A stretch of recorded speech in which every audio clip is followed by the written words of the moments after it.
Even now, if you look at US, despite that they have a good stock of vaccines available, the response has been so far slow, both in terms from the government side and also from the public who have not joined to ensure that they get vaccinated in time.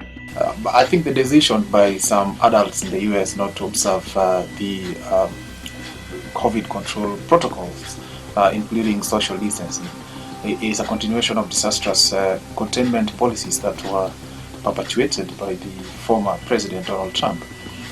This was certainly a political move, and it cost America a lot of lives as well as economic destruction. It has a flawed system. I mean, since Trump left office, they are still grappling with the fact that they are unable to fully contain the virus. So it was not really a Trump problem. I think, Trump was careless, but Biden has been trying, of course, to contain the virus, but there are still forces that are against, measures that are needed to really put the virus to a stop. So I think the partisan politics between the Republicans and the Democrats is a liability to what is needed to save America as a nation.